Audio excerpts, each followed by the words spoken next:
It was either a new outer god or something else. The false king Ghidorah and the death king Desghidorah. They were one of the few that were created because of the endless chaos and destruction that the outer gods created. As more and more the outer gods fell asleep, some became aware of something happening. Nyarlathotep, Magnum Tenebrosum, and Magnum Innominandum caught on quickly, and they began to hide from Azathoth and slow down their direct chaos and destruction. In turn, they managed to hide from her for a long time. But the first to go was Magnum Innominandum. After that, Magnum Tenebrosum, and finally the last one was Nyarlathotep. However, because of the things she's been doing and the trouble she caused, she was just locked up because of her involvement of me. That's why, when she started looking for new candidates, in other words, a new species she wanted to create, something beyond an outer god, something stronger than her, she wanted something different. The opposite of destruction. Chaos, despair, agony, something else. She didn't know at the time, since she had been busy dealing with her offspring's chaos. However, once it all calmed down, she finally began choosing candidates. But she was quickly disappointed by many of her chosen ones that became tainted and exhibited the same personalities as her children. One way or another, her new candidates would become consumed by the power. They wanted more, they had to have more, they needed more, so they began to become tyrannical or just outright psychotic.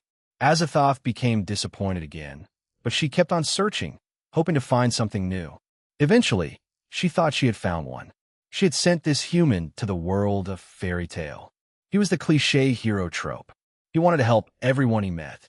He saved Altair and other people along the way, and then they joined the guild of fairy tale.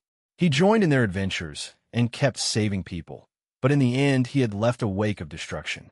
He didn't care about consequences, as long as it adhered to his so-called justice and acts of heroism. Nothing else mattered. It was all superficial. The number of people that died or were killed because of his actions outnumbered the number he saved. That was when Azathoth understood that having someone with a good heart wasn't enough. They needed to have more, not something fake or superficial, someone who could grow. So she began the search for that. People who weren't complete or people that had defects. She began choosing them, in the hopes of finding someone who could grow from the person they were and become what she was looking for. She acknowledged that it was not right. In a way, everyone was just a puppet for her. That was when I came into the picture. Well, after that, it was obvious what happened. I guess she found what she was looking for. After finding this out, I was both thankful and angry. But my anger was overshadowed by my gratefulness towards her. If I wasn't put through all of that, I wouldn't be the person I am today, right? Those guys, the previous chosen candidates, had tougher lives than me. If compared to my life, it was nothing. I had it easy, to put it simply. But in order for her to create something new, I have to sacrifice my own life. If combined by her powers and mine, perhaps a miracle will happen, and a new species, a species beyond outer gods, could be born, she said. She had teleported away again and stood away from me. She looked at me as she changed into Lavinia Rennie. I was flawed, I am flawed, and I will always be flawed. I cannot erase the previous sins my children created, but I can prevent new ones from happening if I go down this path. Aaron Toole, you have gone beyond my expectations of my chosen candidates. You have also grown as a person that you can be proud of. If you wish to blame anyone for anything, then please blame me. I will accept all the hate you have. I will leave this omniverse to you, and I will cease to exist. I again repeat, do not bring, I refuse, I replied flatly. She stared at me in shock. Amidst all of this, I was a random one that wasn't even meant to be chosen. I had nothing, Centuredo. Since I'm the next ruler, the next king, then I hereby order you to come back to life and suffer together with me.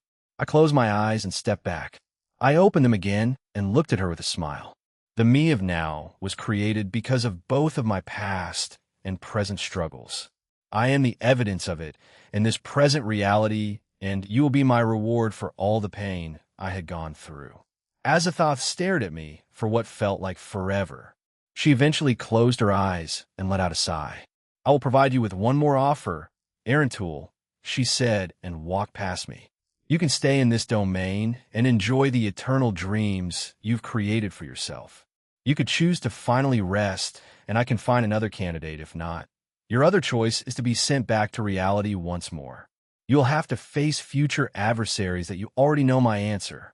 She turned around and smiled at me. This place does not offer a home for me, we said in unison. It's a false world. It's full of lies. No one grows in it. No one struggles. No one dreams, and no one lives. After I've been through all of that, staying in a place like this isn't enough for me anymore. Outside, I have friends, family, and loved ones waiting for me. That's why I have to go. I have to leave and be with them. I can't stay here. Azathoth changed back to her original form, and she showed me a genuine smile. The scene around us changed to a beautiful sky. The ground beneath us had become pure green grass, and several mountains were in the distance. It was bright. It was full of life. Azathoth closed her eyes, and she turned around. This won't be the last time we see each other, Azathoth. I promised you before, and I'll promise you again. I'll save you, and the first things I will do with my new powers and selfishness is to bring you and someone else back. I'm sorry. I can't let her go. She can berate me and scold me and even hate me for it, but in bringing you and her back to me. Foolish to the very end, but I like that about you.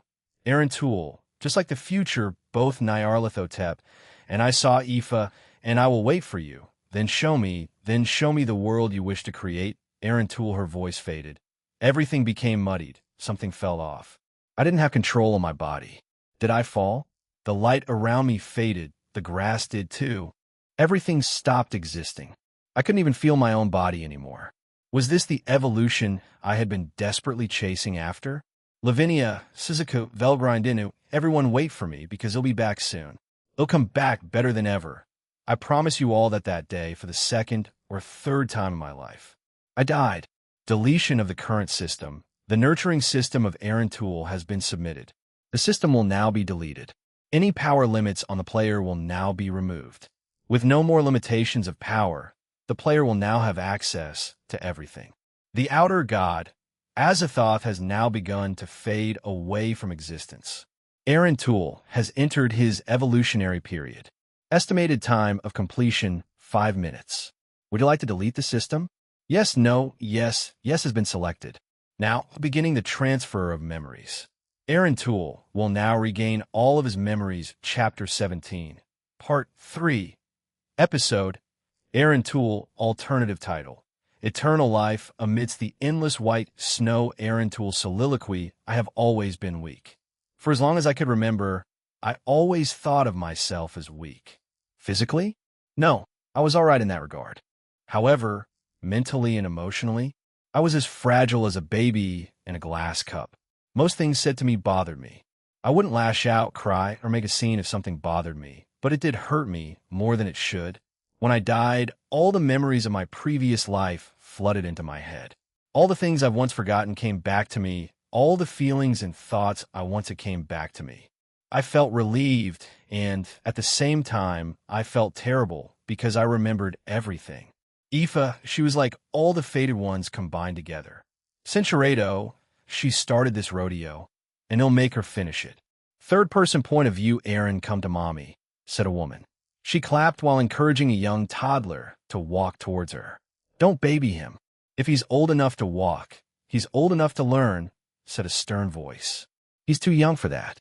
Let him have a childhood, replied the woman. These two were Royson Tool and Aiden Tool, the mother and father of 4-year-old Aaron Tool. Even at this young age, his father, Aiden Tool, was already quite strict with him. However, as recommended by his own father and doctor, he would wait until Aaron was 6 to start getting him ready to take over their business empire. Aiden Tool was all about efficiency. He disliked things done half-heartedly and only spoke business. He married his wife, Royson Tool, or formerly known as Royson Kavanaugh. Her family were well off, not rich, but still had connections. They were a middle-class family that rose in social status because of certain connections that Royson's father had made. Once that thing is 6 years old, I will have it start learning and being tutored. It will be brought up like me, and if you try to stop me, Cinchuredo, Royson hugged her son. Mommy loves you, okay? They'll always call you by your name, and not as it or thing. Like that monster, she muttered to the young Aaron, who had no idea what his mother was talking about. When people turn 4 to 6 years old, some speculate that is when you gain some self-awareness. For the young Aaron Toole, this happened around when he was 6 years old. Once he was that age, he started to understand the advantages he had and also the disadvantages he had. He knew that he was born into a very, very rich family. He would have opportunities like no one else's age. He had his own private tutor. He had very extravagant and expensive meals. He had a room that was the size of some people's house, or even multiple rooms in their houses. However, Aaron was also aware of the disadvantages he had. Because he was tutored from a young age and taught many things, he was a lot more mature than his peers. He knew that he didn't have a loving father or grandfather or grandmother on his father's side, but he knew that his mother, Royson Toole, loved him. He also knew that the maid that was assigned to him, Cindy Byrne, also loved him and looked after him. While Aaron hadn't seen or met his grandparents from his mother's side, he would like to think that they were the same loving people like his mother was. He saw no fault in his mother and maid, as they were the few in his life that showed him any kind of love and affection. So he became emotionally reliant on them. Today, like any other day, he was being taught by his tutor. Aaron was thankful that he was gifted with his father's intelligence and tenacity, but also his mother's kind and caring personality. However, he also knew that a part of his father's personality was in him. However, he had no idea of the full extent of it. A year prior, Aaron met his best friend for life, Ryan Dunster. They were both 5 years old at the time, but the two of them quickly became friends, and so did both of their mothers. In that 1-year time span, Aaron and Ryan became close friends, and so did their mothers. Royson confided in Ryan's mother about her marriage and husband and his abuse towards her and her son. While Ryan's mother couldn't do anything, she emotionally supported Royson, and that was enough for her. Further along the year, a certain accident happened that made the two boys even closer to each other. One day, Aaron was allowed outside after his mother begged his father. Aaron showed how much he appreciated it, and to Royson Toole, seeing the smile on her son's face, it was enough, even if she had to beg and plead for it. "You were allowed out?" Ryan asked, genuinely shocked by this. "My mom's the best," Aaron replied. "That's why." "So what do you want to do?" asked Aaron as he puffed up his chest. "We can play some football in the park and then go to the playground," suggested Ryan.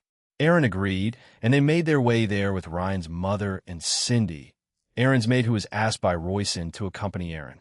Royson herself had other business that day and couldn't accompany him. Once the two boys got there, they began to play. Like any normal 6-year-old, they passed, kicked, and shot the football around the park, minding their own business and trying not to get in people's way. Since it was the weekend, there were many people in the park. Cindy and Ryan's mother sat on a bench not too far from them as they spoke to one another. These two also became good friends, as Cindy frequently accompanied Royson during their outings with Aaron. However, as the two children ran towards the playground and started to play there, teenagers around the age of 14 to 16 years old came up to them and tried to steal the football from them. Obviously, Aaron and Ryan didn't let it happen.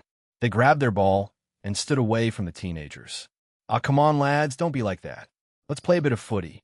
You two against two of us, how about it?" asked one of the teenagers with a snicker. Ryan was still naive, but he was also scared of older kids. However, Aaron at a young age had already become a bit jarred with life, as his father never showed him love and would frequently yell at him if he made any kind of mistake. Because of that, he had learned to read people quite early on. He knew who would be genuine and who wasn't. The teenagers in front of him right now were not being genuinely nice. They were faking it. He also knew that they just wanted their ball for themselves. Selfish. That's what Aaron thought of these teenagers. They were selfish and mean. Aaron glanced at Cindy and Ryan's mother. Cindy had noticed and had started to look at Aaron, which made Ryan's mother do the same thing. "No, replaidaron. Ryan, let's go." He grabbed his friend's arm and started to walk away with him, but the teenagers blocked their way. "Oh, come on. Don't be like that. Let's." Before he could finish his sentence, Aaron threw the ball at the teenager. "Let's go. It's mine and I can afford as many as I want," he told his friend again, and they went around them. Aaron knew his father would ask him why his ball was missing, and even if he told him what had happened, he knew that he would become angry. He knew his father would want him to stand up to them, even fight them, but Aaron didn't want to do that. His friend was there, and he didn't want him to be hurt. So they left, but the teenager was clearly annoyed by the child. He didn't like being disrespected, and having a ball thrown at him pissed him off enough to kick Aaron in the back, knocking him to the ground. "You jerk, you think you're mad, huh? You think just because you can get a lot of footballs makes you better than me?" he asked in anger. Ryan was horrified and looked at his friend with worry. Aaron got up and dusted himself off. He began walking away again while pulling Ryan with him. He glanced back at the teenagers and saw that this annoyed them even more. With the smug grin of a 6-year-old, he turned around and said, "Yeah, I am better than you." This snapped something inside the teenager. "Get him," he told his friends, and they ran towards Aaron and Ryan. "Oh, Aaron!"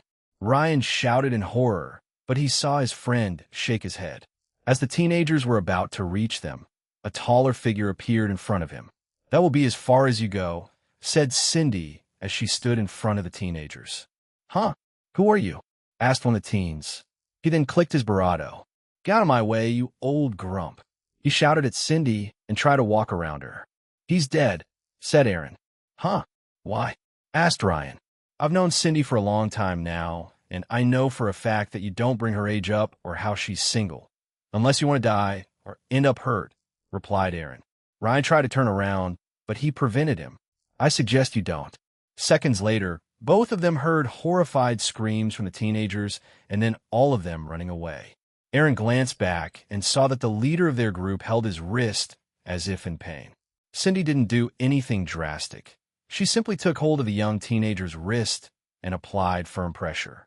However, Cindy is and was a force of nature, and her grip strength was like no other, so it definitely hurt the young teenager. Even if she held back, it would still hurt. Ryan's mother ran over to her son and checked him for any injuries, but he didn't receive any. Aaron stood there and reassured her that Ryan was fine, and Cindy eventually joined them after watching the teenagers run away. "Are you okay, Master Aaron?" Cindy asked as she crouched down and started checking him for injuries. "Right, they pushed you, Aaron. Are you okay?" Ryan's mother also asked him and also helped check him for injuries. He smiled and nodded his head. "Yes, I'm fine.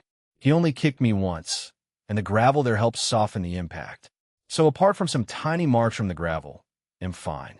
Even after he told them that, Cindy checked him several times before she was satisfied. Once that was over, they stayed there for a few more hours before they headed home. Sincerado. He knew that it wouldn't make a difference whether he was in their home or not since they rarely interacted. The only interaction between them was Aiden Toole shouting at his son or berating him for some kind of failure on his part. Once they reached their driveway, Royson ran over to Aaron and embraced him. She then began looking him over closely. "Mom, no, who was that boy? What was his name? Do we know anything about him? What about his parents? Their jobs? Previous places of employment?" Royson asked several questions to Aaron and Cindy. "We can look into it if you wish, Lady Royson," said Cindy. Aaron knew both of them were upset. He knew how much they cared about him. He sighed and said, "Cindy, Mom, I'm fine. Really, you don't need to go that far." No, awichi hunchi. Royson began muttering to herself like a crazy person, and both Aaron and Cindy stood there. "You know how she is, Master Aaron. Once Lady Royson becomes like this, there's no stopping her." "No, there is," replied Aaron. He tugged on his mother's hand, and she looked back at him. He showed his mother his best puppy dog expression and said, "Please drop this." Royson Toole fell silent for a few seconds before she hugged Aaron. "Okay, if my baby says so." She then began fawning over him. Aaron, without turning around, gave Cindy a thumbs up, and she started giggling. Aaron Toole's soliloquy: being born into a family like this has its own advantages and disadvantages. At an early age, I learned that. Last year was full of many good and bad things. I would say more of bad since my dad became a bit more verbally abusive towards me and my mom. However, I tried to stay away from him as much as I could. I would only interact with him if it was necessary. I would accept the yelling, the berating, and other abuse. But I would speak up if he targeted my mother and Cindy. Those two were the light of my life. They showed me affection that I was supposed to get, unlike my father and grandparents on his side, They were, and are very cold people. There were no signs of loving warmth from them. They were all about business. When I asked Mom and Cindy about it once, they said it was a generational thing. They were the product of an old era and how they were raised. However, my mom also said that she didn't want me to be raised like that, so she did her best in showering me with love, as did Cindy. The other maids and butlers here were too scared to do that, so they would be reluctant in doing so. An older butler did try, but soon after he disappeared.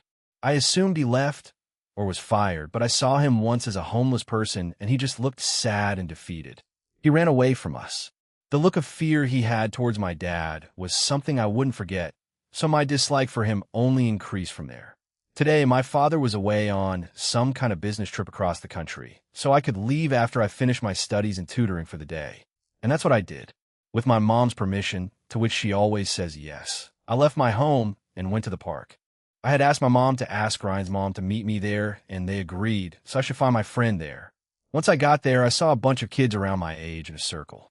Curious, I walked over and pushed my way through as they chanted fight over and over again. But when I got there, Cinceredo, I was just waiting here for you with my football you gave me as a present this year. Then he and some other kids came over demanding to have it. I said no, so we went back and forth before they hit me. Well, that guy you pushed hit me, he explained to me. I looked over at the other kid. I pushed over, and he had gotten up. He looked very angry at me and ran towards me. There were a few instances that I was grateful to my dad, but this was one of them. He forced me to learn self-defense, martial arts, and of course, be constantly exercising so he wouldn't have a fat ass for a son. Well, I held the same sentiment. I also didn't want to be fat, though I had my own reasons for it, and they weren't just to impress him or cater to him. The boy ran at me and threw a punch, but I easily deflected it from a move I learned in my classes. One of the key things we're taught is only to use what we're taught as a last resort and as self-defense, because what we're taught can cause a lot of damage to someone that's unsuspecting. I'm only 7 years old after all, so I can't do that much damage. Cinceredo dumbass. One of the kids shouted and stuck his tongue at me. The others joined him and laughed. I was distracted by this, and the other kid tackled me, got on top of me, and began throwing punches at my face. I received a few and then covered my face with my hands and protected myself. But I kept hearing more of Ryan's cries, and he was also beaten by the other kids. This is what you get for stopping me beating that loser, the other kid said and kept attacking me. I'm rich, so I can do whatever I want. Ah, I see, so that's how it is. He's a spoiled kid, just like me. However, instead of having some kind of parental figure teach him about humility, he was spoiled rotten by one or both of them. My mom taught me to never take anything for granted. The things I have are something many people in the world would want: a stable life with a lot of money, a nice big home, and other luxuries we have. So I took it to heart. Even Ryan's family, who were well off, but not rich, didn't brag about it, nor did Ryan. He was a kind and fun-loving guy. That's how we became friends so quickly. Also, we had some similar interests, football, and we bonded quickly over that. I didn't like hearing him in pain or anyone. I don't like being bullied. Hey, how about we teach him a lesson? Asked one of the kids. The one attacking me laughed and said, why not? Fat'll teach him not to mess with me. After I heard that, something in me snapped. Everything after that felt like a blur. With a single move, I broke free from his grip. Cinceredo, I kicked him in the head, knocking him out. Finally, I did what they wanted to do to Ryan. I picked up a stick and struck the main instigator hard. I then kicked him a few more times before I turned to the others and confronted them for hurting Ryan. Most of them ran away before I could get them, except for two, to which I also did the same thing to them. The kids that were around us ran away screaming and crying. This commotion finally got the attention of the adults, and they saw the aftermath. Ryan was crying, the other kids were screaming in the distance, 3 other kids were beaten up, 2 had light injuries as I did fight them off, but the last one, the one that I call the leader, was the one who suffered the most. The adult there was horrified. I stood in the middle, perfectly fine, and the parents of the other children were called. After a trance-like state, I finally came back to my senses. When I looked around me, everything felt strange. I didn't think I had that sort of anger in me, but in a way it scared me. But I couldn't dwell too long about it since the Garda, police, came, and so did the rest of the parents. My mom and Cindy were included in that. A few hours passed, and those same parents tried to press charges on me, a 7-year-old kid, but my dad made them disappear very quickly. Even as a young child, I knew he had a lot of power in our world. Everyone either respected or feared him. I don't think he had a lot of real friends, just business partners. Right now, we were in his office. The business trip he had across the country was cut short since he had to deal with the fallout of my incident. We had stood there, my mom, Cindy, and I, in his office in silence. "Aaron, do you have any idea on what you did?" he asked in an ice-cold voice. He was looking at his desk, and both his hands, which were rested on his forehead, blocked our view of his face. So we had no idea how he looked like right now.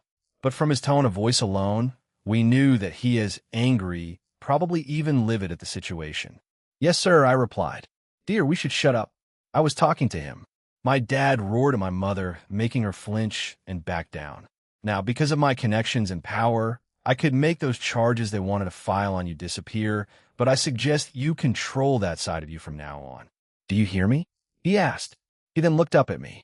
His eyes were crazy, and a wide grin was plastered on his face. I had my doubts, but today's events confirmed them for me. You, Dio, have a small piece of me inside of you. That rage, my hate, how much I loathe this world. It's perfect. Cultivate it and make it yours, my son. After today, I expect many great things from you." He bellowed and had an ecstatic look on his face. He called me son for the first time. Most kids would be overjoyed, yet I only felt contempt and disgust towards a man. If whatever came out of me was from him, I never wanted it to come out again. If it came from that man, who calls himself my father, I would rather cast it aside. He finally dismissed us after scolding my mother for around 30 minutes. We walked in silence until we stepped into my room. I sat on my bed, but my mom knelt down in front of me, and Cindy stood in front of the door facing us. "Aaron, can you promise me something?" she asked. She took my hand into her hands and started stroking them. "Promise? What do you want me to promise?" I asked my mom. I hadn't heard her talk like this in all my time alive so far. She stopped stroking my hand before she hugged me. "Please don't fight anymore. I don't want to believe any part of that man is in you. He may have been the biological factor in bringing you into this world, but anything more than that." She didn't finish her sentence as she began to sob. I didn't really understand what she meant. However, the thing I understood was that if I fought anymore, it would make her sad, so I won't fight anymore, Mom. "I'll take the beating if I have to," I told her and hugged her back. I hadn't noticed, but I had also started crying too. "Thank you," she muttered. From that day onward, no matter what I was subjected to, I wouldn't raise my fist nor my voice to others. If it's for the sake of my mom's happiness, I'd do that much for her. She always showed me love, after all. It's the least I could do. My friendship with Ryan got better, and he also wanted to start getting stronger since he didn't want to be in that kind of situation anymore. So I gave him a small note on what I did to stay in shape. I took into account what he had access to and his family's financial situation. A year later, when we were both 8 years old, something happened that changed my life forever. It was like any other day. My relationship with my dad was the same. The one with my mom and Cindy was better than ever, the same with Ryan. We decided to go to a small tennis court in town. It wasn't too far from where the park was, so with both our parents' permission, we made our way there. We didn't have any interest in tennis, nor did we plan on playing. We walked by a small corner shop and turned left. Once there was another street filled with parked cars. The further we went, the more houses and cars we saw. But eventually we saw a small area with tall green wire-like fences. It had a giant tree in the middle, and there were a few tennis courts built into it too. There were also 2 basketball hoops at each and seemingly put in so that both sports could be played when the nets for tennis were taken down. "That's it?" I asked. "Yeah, if you bring your own tennis ball and racket, you can just play. You don't need to pay a fee or anything," replied Ryan. "But it looks like there's a group or something playing today. Let's just watch." I agreed with him, and we went over there to the area. Once we got there, we watched the people there play. Most of them were adults and elderly people, but they seemed to be having fun as they tried their best to play tennis. Ryan and I watched for a few minutes. A few of them noticed us and asked if we wanted to try. Ryan ended up joining them, but I decided to sit it out. He was having fun and seemed to be enjoying himself. However, someone sat down next to me, and I glanced at them for a moment. It was someone our age. She had bright red hair that internally fades to orange. It looked like her entire head was set aflame, and she had cool blue eyes that stared into my soul when our eyes met. "Hi," she said with a bright smile. "Hello." I greeted her back. "You don't want to play tennis?" she asked and titled her head. I thought it was an organized group, so we decided to watch, but then my friend joined, so I was just confused. "But I guess I just don't have an interest in the game," I replied. In honesty, I don't know why I didn't join. I had no real reason, so I made that up on the spot. She said, and kept staring at me. I looked back at the group playing, but a few seconds later, I felt someone grab my arm. I looked back at the girl, and it was her. She stood there with her bright smile and said, Ifa, my parents are also playing. They'll teach you." I shall wait. She didn't finish or wait for me to give her an answer. She pulled me away, and I was forced to play with everyone. As I did, I heard many people saying something about Aoife catching another one and won't let them go. I understood that it was in her nature to help people. She was a bit nosy and a busybody, but I also understood that she couldn't help it. She wanted to help people. So we played tennis for the remainder of our time over there. At the end of that session, Ryan and I were exhausted. So was Aoife, as she was on her knees, smiling and laughing at me. "See, I knew you would enjoy it," she said, still smiling. "Well, it wasn't bad," I replied. "I'm dying, help me," muttered Ryan as he lay on his back. "What's your names?" she asked us. Ryan muttered my friend in between breaths. "Aaron." Ryan and Aaron. "Hey, let's be friends." I lived just around. She started telling us about where she lived and what school she attends. She attended the one in Dunleagere, but we went to the one in the village beyond here. "We plan on going to that secondary school, next to our elementary one," said Ryan. "Really? I'm going there too. I guess we're going to be classmates soon," she said again with a smile. She was always smiling. That's one thing I couldn't forget. After we spoke for another 30-ish minutes before we parted ways. After Ryan and I got our stamina and breath back, we made our way home too. "Aoife, huh? She's a happy person," said Ryan. "Yeah." She kept on smiling the entire time. I told her. "Oh." And Ryan looked at me with a smile too, but it wasn't like Aoife's. It was more like a teasing one. "What?" I asked. "Nothing anyway. They'll get going. My mom's meeting me at that store over there. See you tomorrow, or whenever," he shouted before running off. Yeah, by at the time, I didn't know that the wheels of fate started turning for me. That was the first time I met Aoife Murphy. A year passed since my meeting with Aoife, and we had run across each other a lot of times. Many times when Ryan and I were out together, or when I decided to go out by myself. Each and every time Aoife would join us on our adventures in town. Ryan also told me that he'd leave us alone if she ever showed up. I don't know if he thought I was stupid or something, but I understood what he meant. He had started to push me and Aoife together more and more. I think in a way he thought we'd make a couple. We were 9 years old. We weren't exactly mature or old enough for things like that, but Aoife also acted differently around me. When it was all three of us together, we acted like hyperactive chipmunks on a sugar rush. Nothing could stop us since we were hyper and bounced off the walls everywhere we went. Heck, I think the entire town knew us at this point, since every place or shop we went in recognized us by name. But when it was just me and Aoife, we were a lot calmer, quieter, and reserved. I don't know if it was Ryan or what, but if it's all three of us, we were really hyper. But when it only involved Aoife and I, we were a lot calmer, and when this happened, the adults and shopkeepers would comment like, "Oh, the couple's out today, no third-wheeler, huh?" Or something along those lines. Today was one of those days. Ryan was busy and couldn't come out and hang out with us, so it was just Aoife and I. But since the start of our time together today, she had been very fidgety and antsy. I tried asking about it, but she told me it was nothing, so I left it at that. "Aaron, can we go over there?"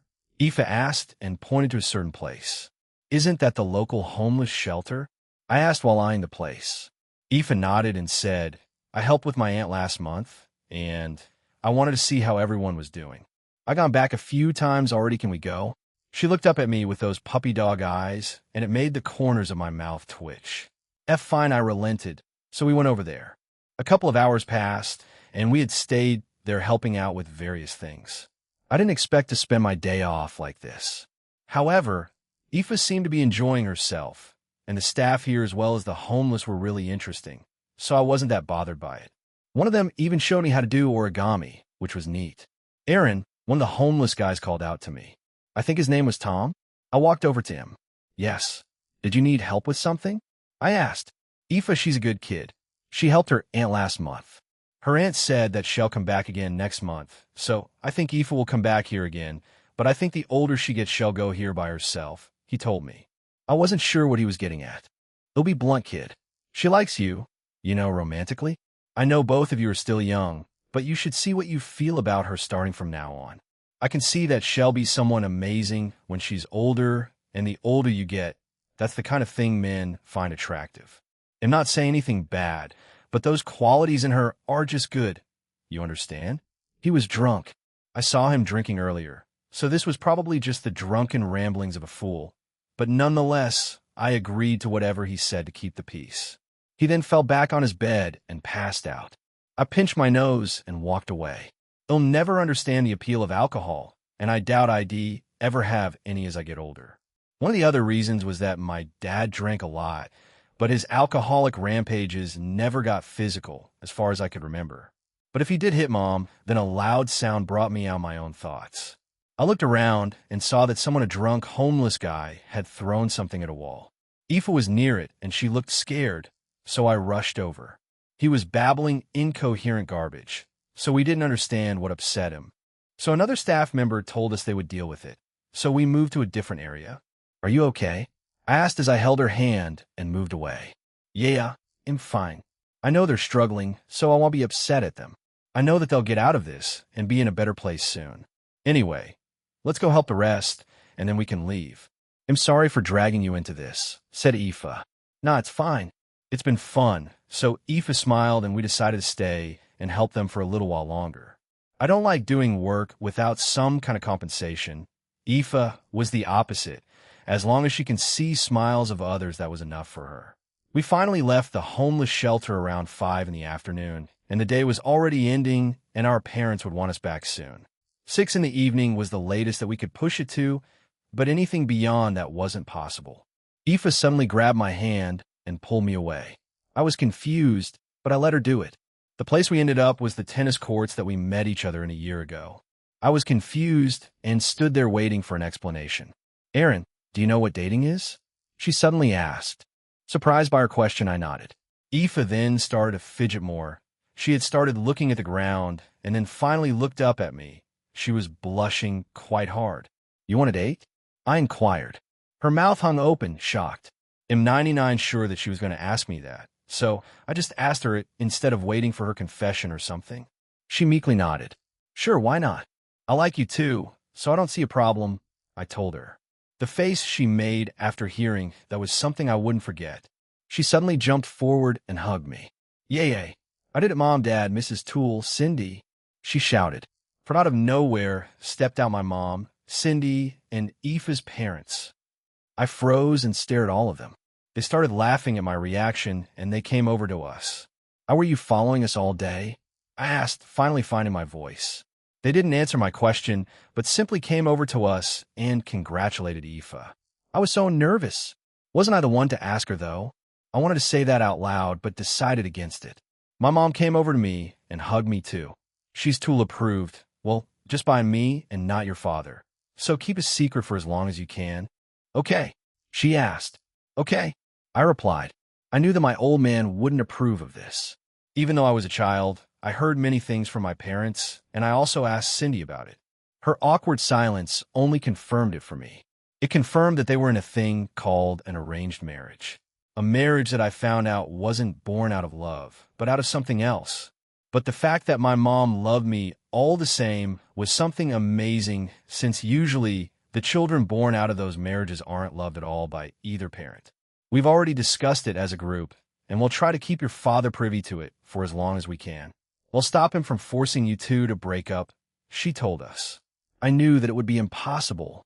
My old man had eyes and ears everywhere, and it would eventually reach his ears and information network.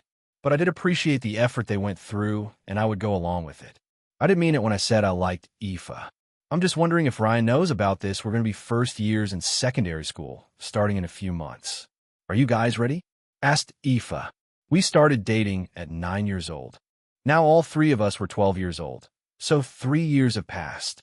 We had found an abandoned Victorian mansion and made it into our base.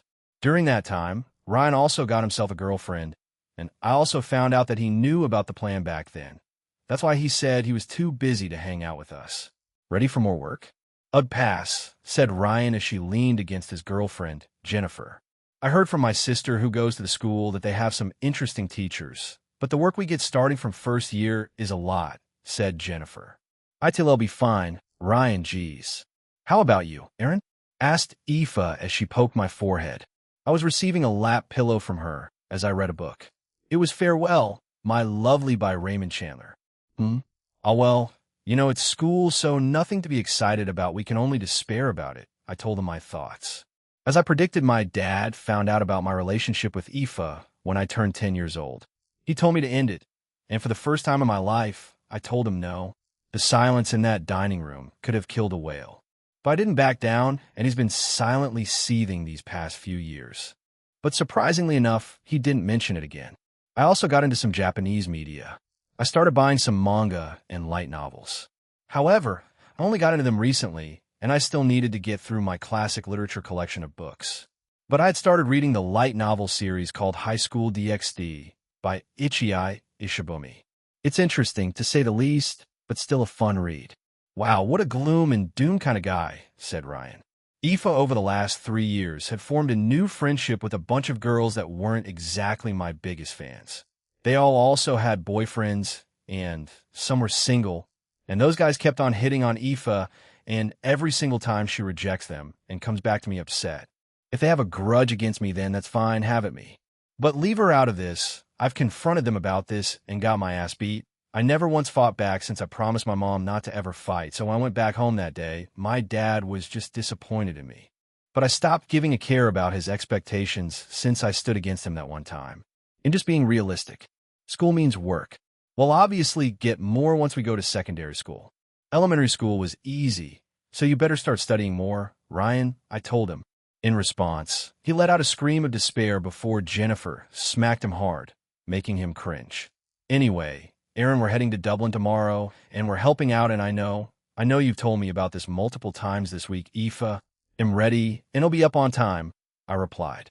Aoife and I have been volunteering to a lot of places these past 3 years. Her auntie always joined us, so we were going there alone. But like what I thought back then, when that drunkard spoke to me, she really does love helping people. Honestly, the homeless population of our little town is like her personal bodyguard unit. Anytime we're out past our curfew, they basically escort us around the place. She's helped many of them, and so have I, so they also like me. I can literally round a corner, find a homeless guy, give him some help, and if I'm in trouble, all I need to do is scream and an army of them come rushing. It's almost comical when seen from a distance. Jennifer, the first time she saw this, was floored. She knew that the homeless in the city liked both of us, and in turn Ryan and herself, since they also occasionally help out at the shelter, and they treat them like human beings and not below them. But she didn't think it was to that extent. Dublin? Around what area? Asked Ryan. I shrugged, but Aoife answered instead. It's near that big red shop. You know, that one where people go to get drunk? You're describing so many places that it hurts, trying to decipher that, I told her. She frowned at me and pinched my nose. Oh, you mean the thing with that thing and that thing? Replied Ryan as he made exaggerated movements with his hands. Yeah, that thing, replied Aoife while doing the same gestures with her hands. We're dating weirdos, aren't we? Jennifer asked tiredly. Oh yeah, I've known that for a long time now, I replied with my nose still being pinched. I'm already dead. Please no more, complained Ryan. Our lives as secondary schoolers had started, and we were 6 months in. My best friend from childhood looked like he was ready to give up. I will admit the amount of homework compared to elementary school was a lot more than I anticipated, but it was still doable. I could still balance my private life with helping Aoife with voluntary work and school life. Ryan, on the other hand, was on the verge of collapsing. He's popular with both the teachers and students, but my God, he's struggling with the work. He's still getting it done, but he's generally left exhausted. Anytime Aoife, Jennifer, and I help him, he acts like the next great savior. Come on, you big baby, you can get through this. We only have 3 more classes left before we go home, and it's the weekend. I told him and dragged him up to a chair. Home weekend, Jennifer, I can do this. He screamed and shot up. This got a laugh out of everyone in the locker room. I sighed at him and sat down in another chair. Jennifer was clearly embarrassed, and Aoife laughed along with her new friend group. I didn't have a new one. I managed to get along with everyone, but I didn't have anyone close to me outside of those three that I've known for a long time now. Our last three classes were English and Double P. Many seniors and other students told us that this was a good thing since we'd essentially just be doing nothing for the last two once we finished whatever the PE teachers wanted done. We didn't understand at the start of the year, but now we do. It's on a Friday, and the activities that the PE teachers would want us to do only last for the first class. So during our second class of PE, they essentially tell us to do whatever we want. Most of us just sit around relaxing and waiting to go home. The last class of PE was just how we predicted we could do anything we wanted, so I took out volume 18 of High School DxD and read it. Aoife was by my side as she hugged my arm. Are you sure you don't want to spend time with your new friends?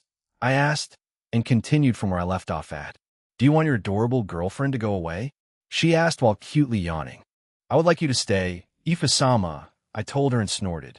Sama, you're starting to like those Japanese anime, aren't you? I started that 1 year reading Issei is an interesting person. Though you two aren't too far apart, she told me. Huh? What do you mean? I asked a bit confused. Well, while he's very open about his feelings, you're keeping yours hidden. I know we're in secondary now, so I expected our relationship to grow closer, but I didn't think you would, she said while blushing. I didn't know how to respond to that. When we first came to this school, many seniors bragged about reaching new milestones in their relationships around their first year to second year.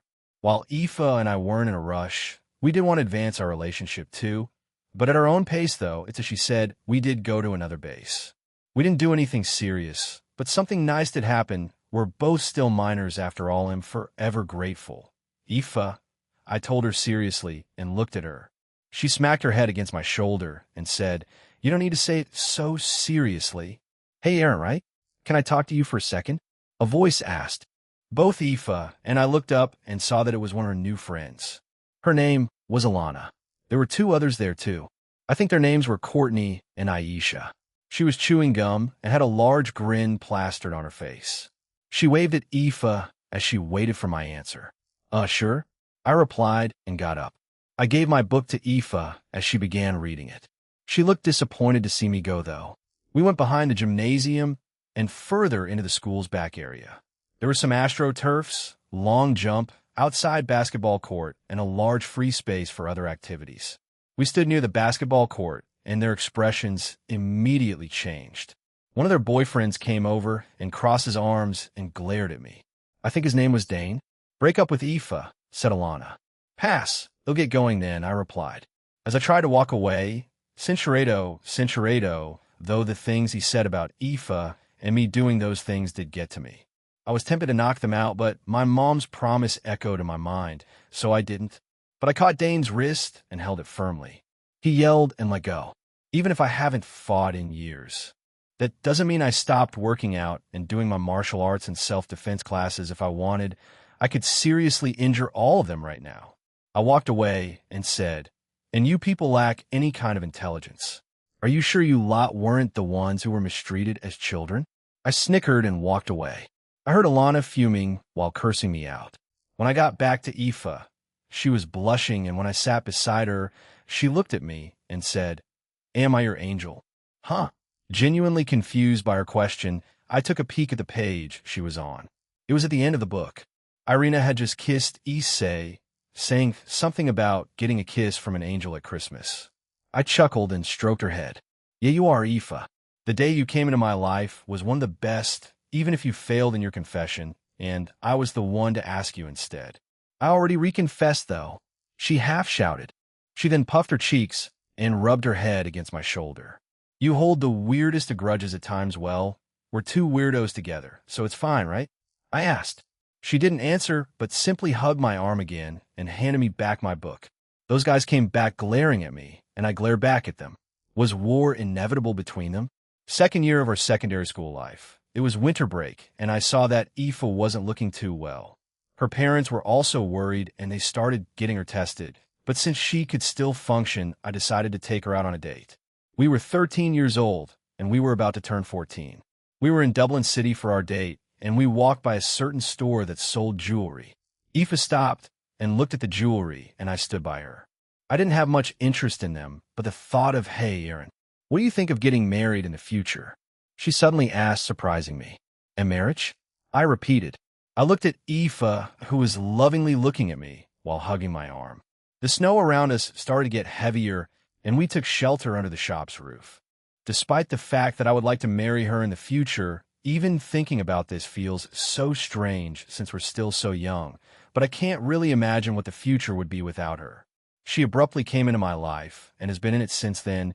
She's forced me to do a lot of things that I normally wouldn't do, but I enjoyed them all nonetheless. However, I had another worry, and that was my dad. He would never allow it. And how would we even get by him? That man's influence on our society and world had grown and grown, even more so since I was younger. It wouldn't have stretched to say he owned the whole world. His influence reached far and wide, and while he wasn't the richest in the world, he was only the 5th richest worldwide. He could still buy out most businesses if he wanted. He had eyes and ears everywhere. I don't know if the teachers at my school reported everything back to him, or the principal. "Aoife, I would like to, but, my dad and the promise we made to my mom and your parents," I said to her. She immediately became disheartened. She knew that he was a wall we couldn't get over. I also didn't want to suggest anything that would upset him further, since I didn't want the controversy or any unpredictable reaction. Why can't our world accept unconventional group dynamics? Ugh. For once I want to live in a fantasy world with that kind of freedom, like in an anime where the main character has a large group of close companions, right? She asked, trying to lighten the mood. I couldn't help but laugh, and she looked at me shocked. Yeah, he does. I mean, we could go become Islam or something since that religion allows multiple wives as I proposed that. She looked at me rather amused and seriously thought about it. Well, we can just think about that down the line. I'm just glad we're on the same page, she said and barato me on the cheek. Haven't we always been on the same page? I asked and barato her back. Well, when you and I first stopped, we don't need to talk about that here. I raised my voice and sighed. Aoife giggled at me as she pulled me away. We started recklessly frolicking on the streets like young and dumb teenagers. The snow that fell around us made it almost magical looking at this scene and how much we're having fun. I want times like this to last forever. We're not that old yet, but I can really see a life together with her. "Hey," I called out to her. She stopped and looked at me. I approached her and added, "Aoife Toole has a pleasant ring to it, doesn't it?" She skipped forward and embraced me. "I'd like to be called that in the future. Yeah, that would be great," I replied, and we started walking away normally since we had a few places to go to for our date. But at the time, we didn't know that it would never come true. The world was cruel, and it would tear us apart. 4th year TY transition year. The single year in secondary school where you do nothing, learn life skills, and get no homework, and don't do any real work in classes. It's basically a free year. This year I turned 16, and so did Ryan, Jennifer, and Aoife. Everyone looked forward to this year. Well, we all should have, but as I stood by Aoife's bedside in the hospital, my girlfriend of 8 years looked sickly and pale. She had stayed here in the hospital since she could barely move anymore. I was the only one left here as her parents left to go to work. They had stayed here for the last month, changing who could stay and go home, to take care of chores and go to work. Pancreatic cancer. If found early, it's definitely curable, but if not, the ones that get it usually die. The tests that they did, the results kept getting delayed, and now it's progressed this far that when they finally found out, it was too late. She has only a few months left to live. Maybe less don't look like that, Aaron, she said, and tried to reach out to me. I pulled a chair near her bedside and took her hand into mine. "Aoife," I mumbled, pain filling my heart as I looked at my once bright and bubbly girlfriend, now left like this because of cancer. "I probably won't last 2 months, she said, looking me in the eyes. I felt the world freeze, but she continued, "I love you, but please try to move on from me and live your life to the fullest. I don't want depression taking over your life. What an unreasonable demand." But I couldn't get angry. I just felt even sadder. How could she say that? We've known each other for 9 years and dated for 8. To tell someone to just get over your death after being through a lot, before I could reply to her. The nurses came in and asked me to leave since they needed to do her checkup and take care of her. I reluctantly left and looked back at her one last time. Aoife smiled at me, but I couldn't do it back to her. Once I got back home, it was empty. My relationship with my mom became a bit strange after a certain incident that happened 2 years ago. A cousin I thought that had been dead was alive. How did this happen? Apparently, my dad helped me move on from that situation when I was young. Since I was a child at the time, it didn't really stick with me. So when we ran into each other again at a party, I was surprised. I told my mom about it, and if she had known, she admitted that she did. I won't lie. I may have said some harsh thing to her, and the look that I saw from her still haunts me. She looked so hurt, but I'm a coward that couldn't even apologize to her. She still loves and cares about me, but I think she's giving me space and wants me to go to her first and rekindle our mother and son relationship. Cindy has the same as always. She still cares for me and is there every step of the way. She even comes and visits Aoife with me, like with Ryan and Jennifer. When I walked into the living room, I found my dad there. Oh, you're home. Your mother is out with Cindy. Did you visit that hospital again? You're wasting time. Break up with her already. She's going to die anyway, so why waste the time and energy? He said rather casually while reading something from his tablet. I felt my blood boil and saw red. I was about to lose it when we heard the door to our home open and my grandparents came in along with my mom and Cindy. I sighed and excused myself before going up to my room. I felt so isolated here it felt suffocating. I just wanted to run away and disappear. It felt like the places I belonged to were slowly disappearing. The only solace I had were my books, Cindy, Ryan, and Jennifer.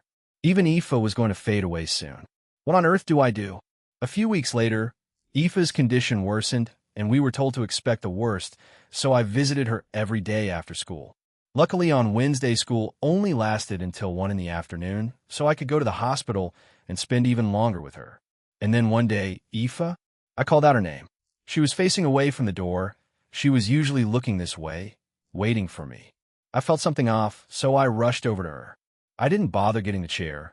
Once I reached her, she turned around, and she was already crying. I'm scared, Aaron. I don't want to die, she told me. I crouched down and hugged her. After that, she started to sob uncontrollably. I want to live. I want to grow old with all of you. I want to get married to you, have kids, and live out our golden years together. Why is this world like this? I didn't know what to say to her. I was just a teenager. What on earth do I say to her at this time? I also was scared that she was going to disappear. I also want those things. Ugh, if I had powers, I'd get rid of this terrible cancer of yours first.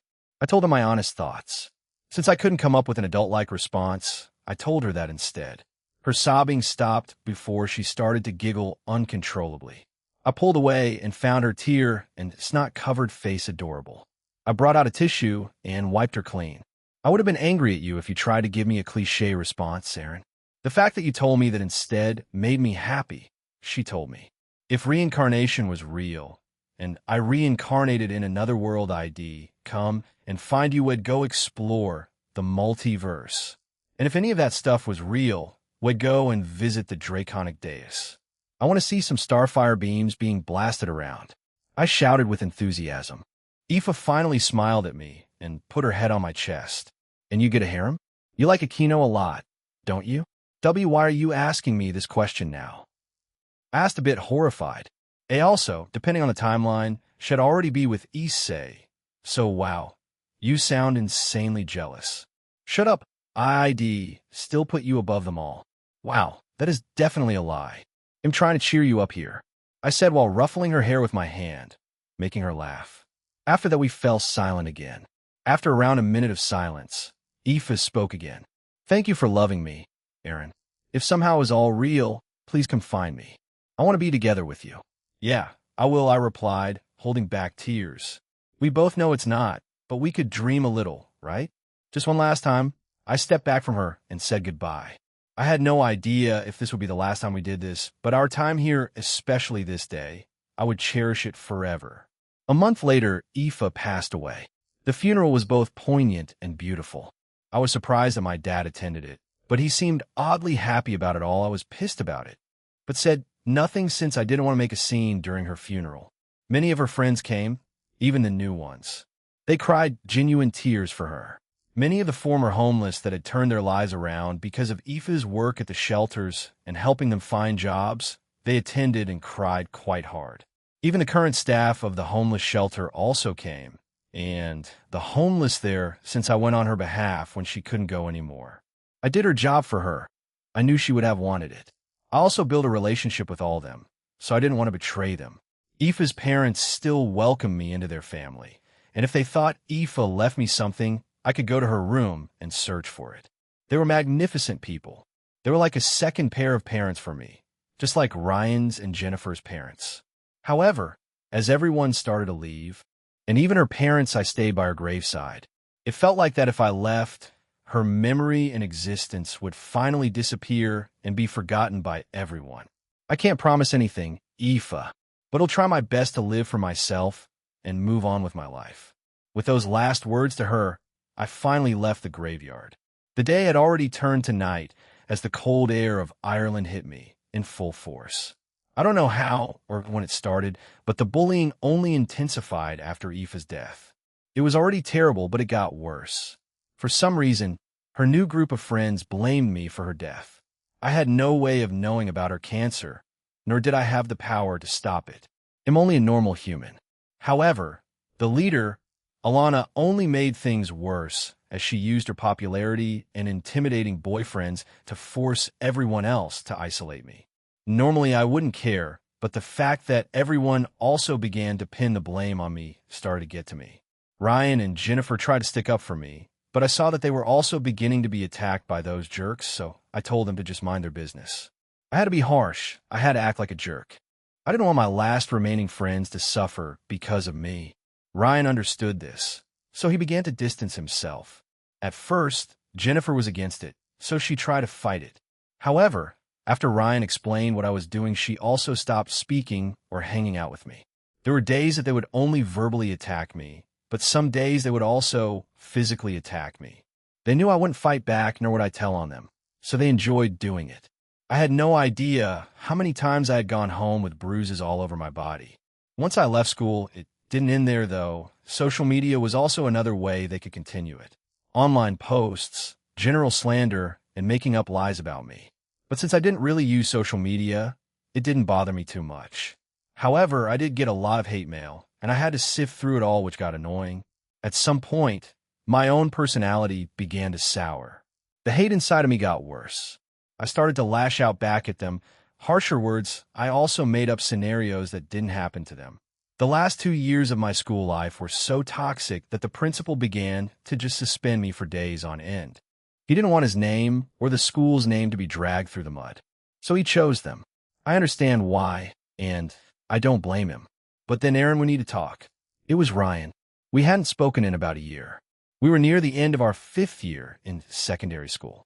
Next year, we would be seniors and then graduate. I didn't respond to him and simply stared at him.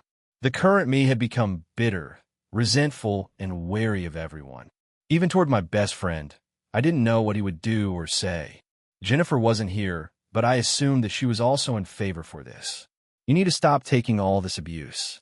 We can talk till there's no use. This entire school, and even the town, is against me. Whatever those awful people spread over the last 2 years, it definitely affected everyone. Whatever happened to the innocent until proven guilty thing? I asked him, but Ryan, I'm going to use kind words here, back off. I don't want you involved in this, and I'm starting to think the reason Aoife is gone. Aren't I? I was her boyfriend, one of the closest people to her. I should have noticed that cancer. I should have asked her to take the tests earlier. Every time I asked about how she was feeling, she would brush me off. I should have pushed for her to check. If I did, she would be alive right now. That's not, or maybe her meeting me was the cause of her death. Yeah, that's probably it. A fateful meeting? Are you kidding me? More like the start of the end of her life. Ryan, again, leave me alone. Your life would be much better if you didn't associate with me. Ryan fell silent as he looked at me with pity. He looked at the ground and sighed. Please get better, Aaron. You're hurting. That much is obvious, but you need to heal by yourself. Until that happens, you'll just keep rejecting everyone around you. But you're still my best friend, so it'll wait. Come find me again. He patted me on the shoulder before he left. My last thread of hope finally left.